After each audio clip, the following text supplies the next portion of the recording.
Good morning.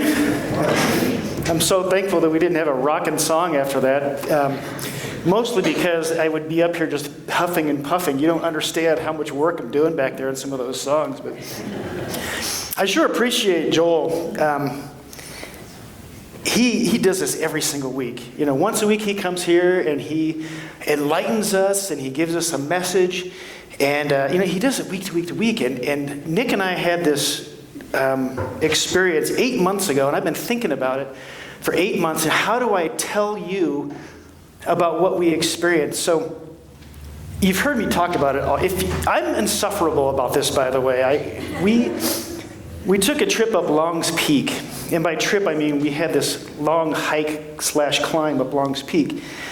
And the impact it had on me and how it developed in my mind. We talked about this quite a bit, Nick and I, really in the car after we got done, how it felt very much like the Christian journey that we're on, and how oftentimes we're faced with things in our lives that we don't have any context for. We don't know how to share those things.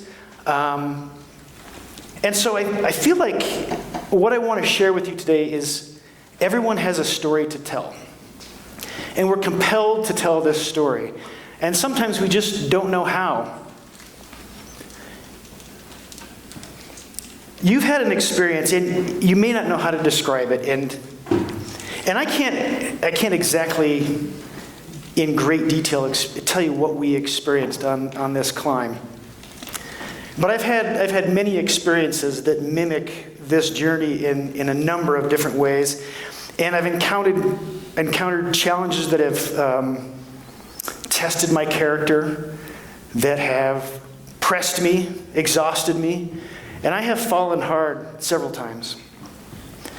But I believe we all have stories to tell, to give to other people. So my goal today is to give you a picture of how these stories are built based on this experience. And I ask for a little grace because, as we all know, every good metaphor breaks down at some point. Every good metaphor has its limits, right? So give me a little grace here. I hope to give you a little glimpse into how impactful this journey was in how I describe my testimony to other people when they're struggling with something that I have experienced, how I frame it, and how I walk myself through how I'm going to talk about it. I'll start by saying that sometimes God invites us into something we never really expected, never really planned for. Nick and I, for weeks prior to this trip in August of last year, we'd been working to try and figure out how to go for a run together. And we had been going back and forth, and nothing was working out, and it fell silent for like 2 weeks. And then Nick texted me. Specifically, he said, and remember, we're talking about going for a run, 5 mile easy. He texts me, any chance you'd be interested in hiking Long's Peak with me? Well, my gut reaction was, well, that's not a 5 mile run, Nick. And it's not a hike, it's a climb. I've heard about Long's Peak.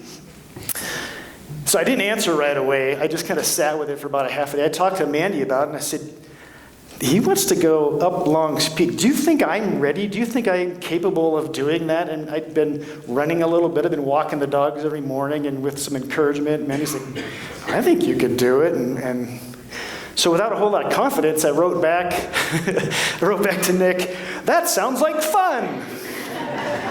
Which was not really true. For one, I didn't really think, it never crossed my mind. This wasn't even on my radar. I wasn't sure that it was going to be fun at all. But I was very much looking forward to spending some time with a new friend, as it was, and a fellow Christian. But I think that's how spiritual journeys often take place. That's how they often begin. Not with a whole lot of confidence, not with a whole lot of clarity, but with a nudge, with a question, with an invitation. And the scripture that comes to mind for this, as I'm talking, is Micah 4:2. Is it one of the minor prophets, Joe? That's right? One of the minor prophets. He says, and I'm paraphrasing a little bit, "Come, let us go up to the mountain of the Lord, that he may teach us his ways." And in Scripture, the mountain is this symbol. It's symbolic of this seat of truth, a place for anyone to go that seeks knowledge of the Lord and in the way that God works and the way that God sees things. So it's God inviting us to move upwards, not for the thrill of the climb, but for the transformation that takes place. And so, as I talk about this, I want to give you a little bit of context for what we did. I'm hoping you can see this. It's a big mountain. And you start at the trailhead at the very bottom here. And that trip where it disappears behind that shoulder of the mountain, that's the lower part is Mount Lady Washington. And to get to that place, it's called the boulder field. So you got to go through the forest, you break tree line, and you get up to the boulder field. And to get to this point, it takes about 4.5 hours maybe. And you still have a long way to go. You still have another probably 3 hours to go. And this is the bulk of the trip, and you do it in the dark. So you don't really see anything until you kind of get to this point. And then you've got to make your way up through the boulder field to this place called the Keyhole. And the Keyhole is this place of transition from being on this, I'm going to call it gentle slope. It's 10% grade, and it's pretty rocky, but it's nothing compared to the backside. But that's the Keyhole. And then on the other side of the mountain, the next slide shows you, this is looking east. This is the backside of Long's Peak, and this is where you do the scrambling and the climbing. So the Keyhole's over here on the far left. So you climb through the Keyhole, and then you go across this place called the Ledges. And yes, it's what you think. And then you go up something called the Trough. The Trough is 600 feet of climb. And it's steeper than a staircase. And now imagine those stairs are the size of refrigerators and cars. And then you shoulder part of this little ridge, and you enter something called the Narrows. And you think the ledges are tight. The Narrows is where all the boulders have fallen from. So ledges, lots of boulders. Trough, lots of boulders. The Narrows, not a whole lot of boulders. And then you get into this thing, I don't know who named this, but they call it the home stretch.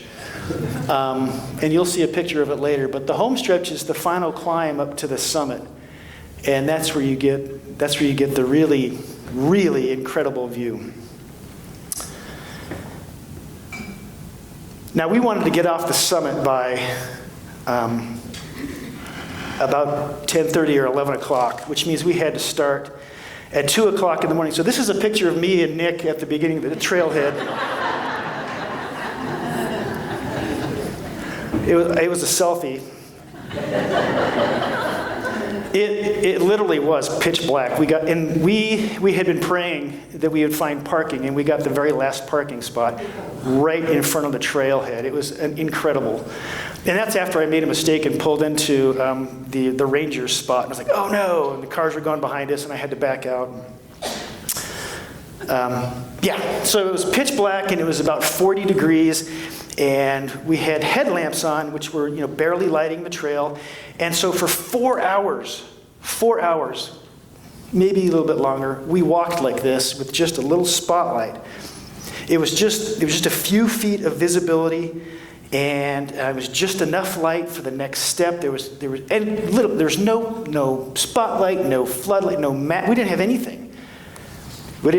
Although every once in a while, I would look up to say something to Nick, and then his face was like right there, right? Because the lamp is on his face. He's like, Steve, the lamp. But I think, part of this, this opening march is how a lot of spiritual journeys begin. They begin kind of in the dark and not knowing. And you don't see the summit. And he just shows you the next step, where your next foot is going to land. And we even met some young lady on the way up. She was hiking by herself, and she had promised her mom that she would hike with groups of people. And there were a lot of people on the trail, but you wouldn't know it because it was so dark, and the forest kind of deadens things, so you can't really hear.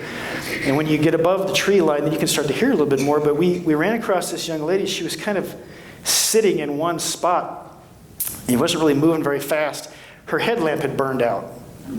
And she's trying to do this in the absolute pitch black. And so Nick, he invited her to walk along with us. And so I was walking ahead, and she was behind me, and then Nick was behind her, and I could hear him talking to her, and they were having this conversation on the way up. You can ask him sometime about what they were talking about.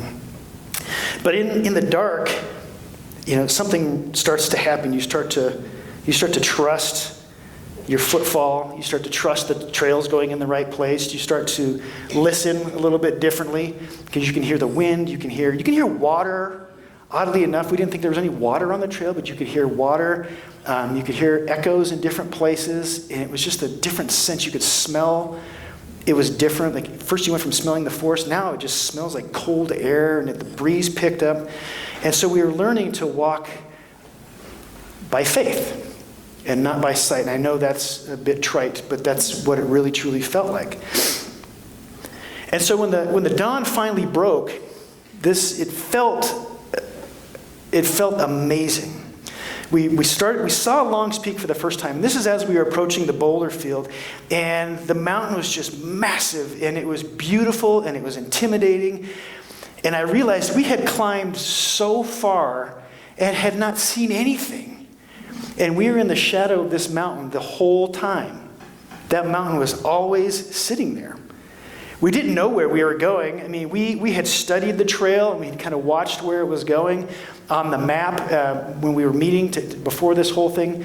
And then when you get out there, you realize you're just trudging along, and then the sun comes up, and it comes up quickly. It's amazing because there's no trees. And the mountain just explodes in this pink color. And this is actually a little bit enhanced. That's probably brighter than what it actually was when we first started seeing it. It was this beautiful pink color. But I think, when you have that experience, you start to recognize that's a little bit of what discipleship is. You follow Jesus long before you really, truly understand Jesus. You're marching along, you're trusting that what you're doing is taking you to the right place. You know there's this path ahead of you. And you obey this long before you see what the outcome is. And that was just the first section. So this, like I said, this is the boulder field. And up and to the right, where you see the dip, that's where the keyhole is. And we're still probably an hour and a half away. This is what the keyhole looks like up close. It's enormous, but it's nothing compared to the size of that mountain. I mean, you look at the full scale of the mountain, and the keyhole looks that big from a distance, and the closer you get to it, it's just this gaping hole in the mountain. And as you climb the boulder field, you're really starting to hit these boulders as everything's falling away from the mountain. Everything changes. This keyhole is a literal threshold, a doorway from this sheltered side of the mountain to this very, very exposed side. On one side, as you're approaching it, it feels a lot more stable as you're making your way up. But on the other side, there's wind, and there's cliffs, and there's ledges, and there's this reality of what lies ahead. And this is where many people turn around. They get up into this little keyhole, and they see what's on the other side. They go, and they're like, oh no. I'm out. They tap out right there. So Nick and I made our way up to this spot, and there's just enough room. It's narrower than probably this. Once you get underneath that keyhole, it's narrow in this platform. And on one side, again, you see how it just rolls out onto the eastern plains, and on this side, it just goes into this deep, deep valley that rises up to the other side and just keeps going. So we stood there looking at this drop-off, literally, and we're looking off into the distance, we can kind of see the trail. You'll see a picture here in a second. There's little tiny figures on the trail. We start to recognize the sheer scale of this task, and we kind of look at each other. We've been talking about checking in with one another, making sure that we feel comfortable about what we're doing. And you really feel the weight of the decision to keep moving forward. Because it really is this threshold of walking, feeling comfortable to some degree, and now you get to this point and you're like, oh man, this looks tough. Joshua 1:9 says, be strong and courageous, for the Lord your God is with you. I wasn't thinking about that, but that's a verse for you. Every Christian, and we take this trip so many different times in our lives, and I think every believer at some point faces this keyhole moment of when God calls you out of being comfortable. When obedience feels risky and uncertain, when your next step is so exposed and you're not certain what's coming. Can I actually do this? But what you do know is you can't go back to being who you were. You've come so far already. You've experienced this climb, and you can feel it in your muscles, and you can feel it in your mind. The keyhole, as a metaphor, this is where faith becomes courage. You've marched along in the dark to this point, and now your courage has to kick in. Because after the keyhole, this is where the real work begins. You step through this gap, and you step forward in faith. This is where the real journey begins, in my opinion. So now we head into that section of 4, like I showed you. It's the ledges, it's the trough, the narrows, and the home stretch. And this is where God forms us. And this is the ledges. And in the very center there, you can see some people on the trail. Well, I can. From where you are, you may not be able to, but right there in the middle. And there are these little itty-bitty figures. So this is our first look at what we are about to do. And I wasn't even sure where to step first. It was so very exposed. And I knew this is going to test us. But this is God's, forming us in the hard places. We're marching along. It's challenging us. And this is where we start to live out in Romans, where perseverance brings character in turn brings hope. And we had that feeling. We knew this was going to test us. And so we had hope to keep going.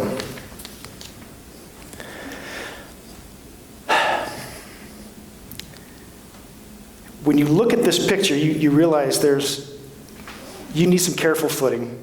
There's no more trail. There's just little markers along the way that you're trying to identify and see. There's no up or down on the trail. You can see it's only forward or back. You take that first step on this trail that you really can't see. You got to trust that the wayfinding along the way is where you can see it as you go around different corners and cross different boulders. It's revealed to you step by step. You have to trust those that are ahead of you, because sometimes you can't find the marker, but you see people on the trail.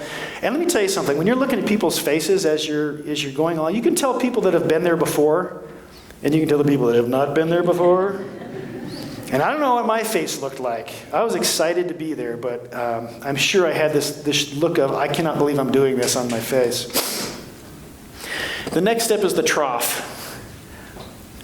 And sorry, Nick, that's a picture of Nick's rear end. I apologize. I didn't realize that I was doing that. Anyway, so the trough it's 600 feet straight up, lots of boulders. It's exhausting. It's very, very steep. And it's constantly looking up.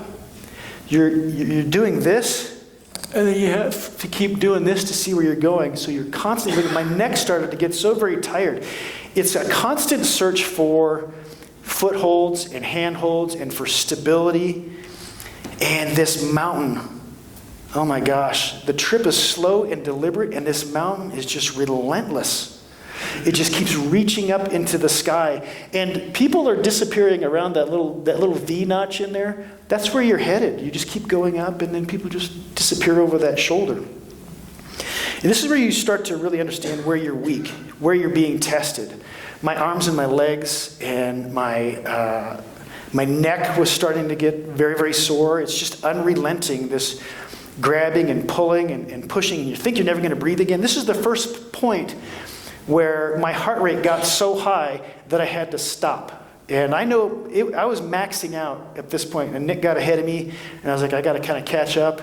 And at 13,500 feet, when you're trying to rush, not a good idea. I got kind of lightheaded. Anyway, I took a break, and I turned around. I looked over my shoulder, and this is what I saw. And I had been turning around, periodically, but this is just a glimpse. This is not the top. But this is how beautiful it is up there. This valley just falls away before you. You can see so very far. And that beauty inspired me to just keep on moving. So you come up over that shoulder and you get into this place called the Narrows. And remember I told you with all the boulders that have been collecting down lower on the ledges, the higher you go up, those boulders start to get fewer and fewer and more scarce. This feels way more exposed, and the Narrows demand this focus and this calmness. And it is particularly strenuous, really. It's not what I would call flat, but it's not this, straight up. It's a bit of a respite before you hit the home stretch. So there's this place of rest, this place of breathing to kind of collect yourself for the next big step that you're going to encounter. Again, the view kind of stretches out behind you, and you get to see what's to come. And you see it in this picture that the mountain just rises so steeply up and to the left, and it drops off just so quickly to the right. You just have to point your shoulders in one direction and just keep on going. The path is very narrow, but it's true and it's solid. And it doesn't necessarily feel like that sometimes, but it's on solid ground. Now this is the home stretch. Yeah, I said the same thing. I don't know who said that, but it's funny because the home stretch, whoever named it, I think they wanted to give you a promise of something to come. You're in the home stretch. And in fact, people as we were climbing up this part of the mountain, people on the way down were saying, it's right there. It is right there. You just got to keep going. It's right there. You're not going to regret keeping going. And so we did. And it's 300 feet. It's straight up. And it's not boulders. It's these little cracks where there's no more boulders there. They've all fallen away. And so now you're literally just kind of, climbing up and through these cracks. And I'll tell you, the mountain is so close to your face that you don't realize the progress that you're making. As you're making your way up, your hands are right in front of you, and there's people on either side. But you don't know the progress that you're making. And it's a little bit unnerving. And the focus that you have to have, you start to block other things out. And I got to tell you, I didn't take this picture. I pulled this one off the internet because I did not take a picture because I was too nervous to take my camera out. So this is what it looked like, though. It kind of just kept going and kept going and kept going. Very unnerving. So from the ledges to the trough to the Narrows to the home stretch, these are the places where you were questioning your strength and your resolve to keep moving forward. This is where you really feel your limits, and you wonder where you can keep going. And I think in this metaphor, God does his deepest work in these places. Asks you to keep going. Strengthening you along the way. This is when prayer feels like climbing. It's just this constant, relentless movement, this conversation with God. This is when obedience is fighting against gravity. Just to keep moving. Whatever situation you find yourself in, the climb is worth it. The faith that you have requires some grit, knowing that you can get through. When character is shaped one step at a time. There was a couple times where I felt myself stumble, or I felt myself kind of lose grip, and you just keep going. I mean, the mountain really starts to teach you something. And you don't, and I walked away with this anyway, you don't grow on the summit. In Micah 4:2, again, it says, Come, let us go up to the mountain of the Lord, that he may teach us his ways. The teaching happens on the way up. It doesn't happen on the summit. The way up gives you eyes to see, ears to hear the beauty of the Lord. And that's, I think, what we are experiencing as we are making our way up to the summit.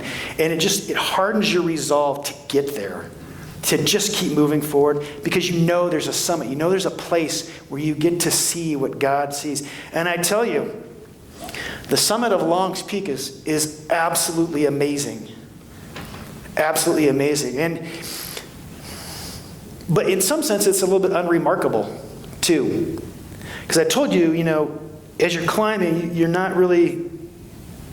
facing the mountain so often that when you finally get to that point, you go like this, and you just kind of stand up. And there's no peak to speak of. You just kind of stand up, and it's like this broad, flat expanse of mountain. And there's nothing higher than you for like 50 miles. I think the nearest high point is Mount Blue Sky. And I think you can see Pikes Peak which is a good 100 plus miles away. So it just kind of opens up. It's very flat, it's broad, it's very, very open, and it covers, like 4 or 5 acres, but it feels like so much more. It's like, what an infinity pool looks like? You ever seen those? It just looks like they drop off. That's what this looks like. It's like this big flat expanse, and then it just drops off, and you just see this beautiful view of the front range. It just kind of spills off the side of the mountain, and it just rolls out, and you can see the horizon so very far away. You can see Long's Peak from a very long ways away. And let me tell you, from up there, looking east, it's absolutely beautiful. You turn around and you look west, and the mountains they look like waves coming into a shore from this giant ocean. It's just a lot of up and down. We spent some time, with each other, celebrating and congratulating each other. And there was, 50 or so people up there. But it was also pretty silent, I think, as people were taking in what was happening. And Nick and I kind of separated for a little while, for about 15 minutes. After we ate lunch, we kind of wandered around. And I took it all in. And I thought to myself, this is a little bit what spiritual clarity must feel like. It is what it feels like, I think. It kind of just shows up, or more to the point, we walked into it, but it wasn't what I was expecting. I thought there was going to be like this peak, and we would go walk up to this peak and it'd be amazing, but it wasn't. It was just this huge, inviting place. It wasn't a high impact moment, but it was one of overwhelming immensity that just kind of washed over me as we stood there, and it was like I took in what I could see. I could see some of the trail that we had come up in the dark, and I could see how it wound around the shoulder of Mount Lady Washington, how it disappeared into the forest. And I could see this, as I was standing there, this is a great chasm from the top, looking down into it. And I thought to myself, the people that are coming up right now in the daylight can see this from their vantage point way down low. You're going to see a picture of it from down below. And I thought, I cannot believe how obvious this chasm is now because of what I can see. And the march up in the dark, we didn't see it. We didn't know it was there. And there were so many things we didn't know were there. And for people that were coming up this sheer rock face, it's now in the daylight how hidden those things were for us on our way up. And once your story takes you to the summit, whatever your testimony is, once it takes you to the summit, these are the moments when God lets you see what he sees. He gives you his eyes to see so that you can understand more about what this journey was all about. This is the moment when Scripture really comes alive. when the prayer really becomes worship, when the journey starts to make a little bit more sense, all the stumbling, all the suffering, all the perseverance, all the fear, all the questioning that you had, if you could make it to the summit, this all becomes worth it. As you start to see what God sees and hear with God's ears, all the senses take in what God has brought you to this summit for. It's a moment of clarity for us. So think about in your testimony where you are. Are you still in the dark? Are you still in the narrows? Are you in that trough? Where are you? It's a moment the summit is a moment to understand what this journey is a little bit better. But there's a sobering truth about the summit. You can't stay, right? And you have to get back down. You have to take with you what you experienced, and you have to return to the starting point. Not return to who you were, but return to the starting point. Nick and I, we had this motto on the way up. It was, you don't have to get to the top, but you have to get back to the bottom. Right? We kept checking in with each other. Are we okay to get to the top? Are we going to make it to the top? And we just kept saying, well, as long as we make it down, we'll be fine. But the summit, it's this revelation. It's this moment of clarity. It's a gift to get it. It's a glimpse into what God sees as we continue the journey. It's this mountaintop moment. It strengthens us for the long march back down. If you thought you were tired when you got to the summit and you start thinking about your way down, that's a little daunting. But this summit refreshes you. So, after 8 hours of climbing, we started our way back down, and we started to see things that we didn't know were there. It was our ascent and our time at the summit was very short-lived. Our joy and our excitement didn't wane, but this descent was slow and awkward and humbling. And as we made our way back down to the keyhole and back into the boulder field, something really beautiful was happening to us. We saw the bottom half of the mountain for the first time, and everything that we'd hiked in the dark was now in full daylight. The trail that we were on kind of stretched out before us. The streams that run under the boulder field that we can only hear on the way up, we could see them now. The rock formations that we never knew we had passed. As we were making our way down, Nick made a comment about this pile of rocks. He said, doesn't it look like a giant had just scooped up a bunch of rocks and placed them there, like stacked them right there? This was, the point of that is maybe 200 feet off the trail, and we didn't know it was there. This enormous thing, we had no idea that it was there. We talked about how at some point we were walking down around over by the chasm, and we talked about how glad we were that we couldn't see the vastness of the trail on the way up, because it's just, the trail is just incessant, and it's this unrelenting grade that just keeps disappearing. And no matter how much you walk it, it just seems to kind of disappear around the next corner. And everything seemed so distant. No matter how close you thought you were, everything is still like hours away. Hours away. And I think this is what Christian hindsight feels a little bit like. God gives us these opportunities to walk with Him in the dark, to keep us from freaking out, right? Because this is where we were headed, that point at the very top. That's the top of Long's Peak. And you pass this in the dark. You don't know that it's there. And you can see the trail going off to the other side. And to get from here to there is about 5 hours. It's a 5-hour walk. Hike/climb. I think, again, once you reach the summit, you get to see with God's eyes, and you can look back and see what God's faithfulness really looks like, what He was walking you by in the dark. You can look back and you can see His faithfulness in places you didn't recognize at the time. And I'm reminded that as we walk humbly with our God, I think this descent part, and you notice I didn't really talk about it on the first part of the slides, because the descent part is just, this is the discipleship piece. It's that long obedience of walking in the same direction. encouraging people on the way up, encouraging people on the way down, talking about what you experienced, giving them opportunity to know it's worth it. It's worth this climb. I think this is where those lessons start to settle in when we're thinking about our testimony and how we want to talk to people about our testimony. The experiences that we have along the way, this discipleship piece, this walking down from the summit, this is where those lessons start to really settle in. This is where our faith really turns into character. It's where revelation becomes obedience. Micah 4:2 is an invitation. Come, let us go up to the mountain of the Lord, that he may teach us his ways and we may walk in his paths.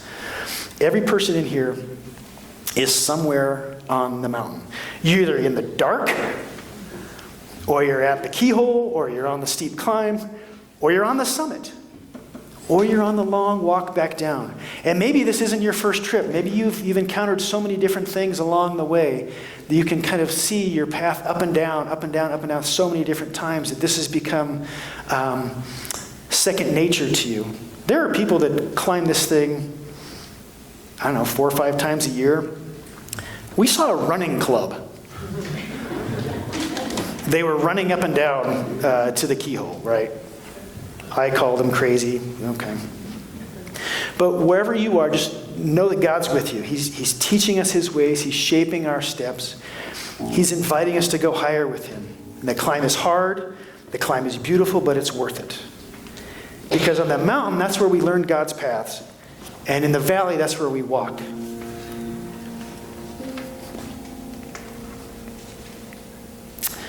Lord, we ask you to lead us up your mountain. Teach us your ways. Give us courage at the thresholds.